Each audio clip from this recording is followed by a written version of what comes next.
Salam jumpa pemirsa, senang kami kembali menjumpai Anda dalam program Kaswar News edisi Senin 15 Maret 2021. Berbagai liputan telah kami siapkan untuk Anda diantaranya.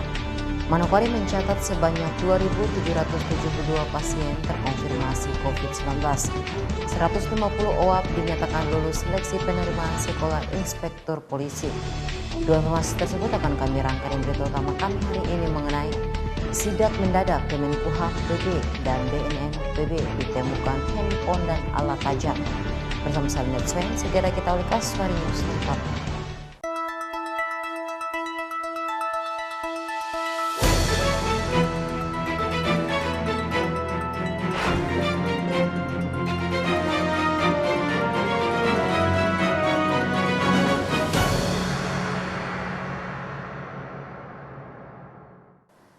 Kantor Wilayah Kementerian Hukum dan HAM Papua Barat beserta Badan Narkotika Nasional BNN Papua Barat menggelar inspeksi mendadak ke lapas kelas 2B Manokwari. Dari sidak itu ditemukan 11 handphone dan sejumlah barang tajam seperti gunting dan pisau.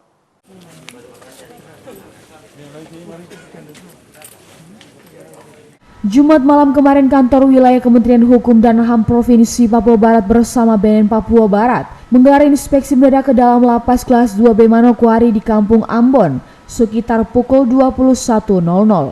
Semua blok yang ditempati para warga binaan ini diperiksa oleh petugas dengan seksama. Begitu pula dengan para narapidana.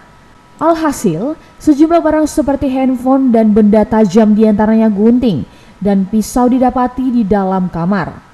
Tak hanya itu, didapati juga kawat yang seharusnya tidak boleh berada di dalam kamar tahanan. Meski begitu, saat penggeledahan tersebut tidak ditemukan adanya obat-obatan terlarang. Kakanwil Kemenkumham Papua Barat Slamet Prihantoro kepada sejumlah awak media mengatakan, secara aturan handphone di dalam lapas tidak diperbolehkan. Bahkan bisa jadi, kata Slamet, ada oknum yang ikut bermain di dalamnya.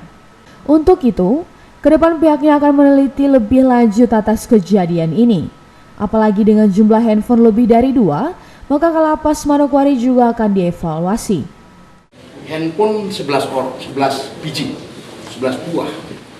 Kalau 11 buah handphone ini, katakanlah ini saya yakin secara aturan tidak dibolehkan. Artinya ini pasti curi-curi. Atau bahkan bisa jadi ada oknum. Ya, kita akan teliti lebih lanjut. 2 handphone saja saya anggap ini perlu saya evaluasi ke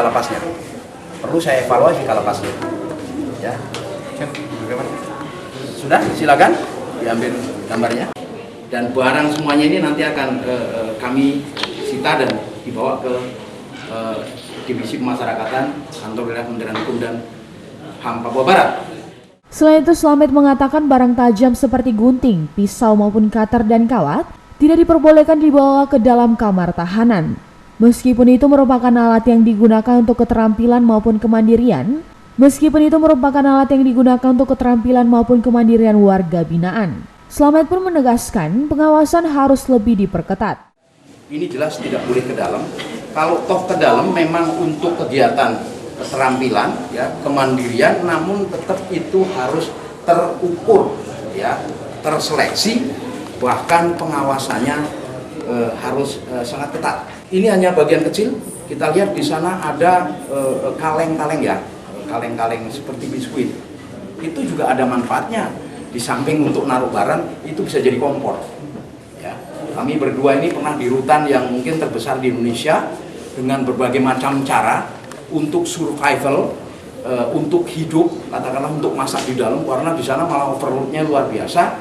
Namun yang jelas karena itu aturan, kita juga berusaha, tapi juga kita harus komunikasikan dengan saudara-saudara kita. Sementara itu, Kepala Lapas Kelas 2B Manokwari Julius Paat mengatakan, ke depan pihaknya akan mengevaluasi seluruh petugas di dalam lapas sesuai dengan atensi dari Kakanwil Kemenkumham Papua Barat. Terutama karena masih ada HP yang berhasil lolos ke dalam kamar warga binaan. Julius juga mengatakan, sejak menjabat selama hampir 2 bulan ini, sebelumnya ada water tools yang digunakan warga binaan untuk menghubungi keluarga mereka. Namun hal itu sudah tidak digunakan lagi. Oleh karena itu, water tools diharapkan ke depan bisa kembali dijalankan agar para warga binaan bisa menggunakan water tools untuk menghubungi keluarga mereka tanpa membawa telepon seluler masuk ke dalam kamar. kunjungan kan tidak ada. Sebelum-sebelumnya ada online. Online juga kadang-kadang penganggaran kita ini macet, tidak IndiHome-nya. Sebetulnya ada kunjungan online video call. Itu Wartelsus-nya. Nah, kita lagi mau coba benahi, itu kan sudah tidak berjalan sejak saya di sini hampir 2 bulan lebih lah. Nah, itu kita akan benahi, kita akan cari tempatnya, kita sosialisasikan. Ya mungkin gara-gara itu terjeda pada saat transisi serah terima itu, Wartelsusnya ini udah kurang berjalan dengan bagus. Natalindo Kerwai mengabarkan.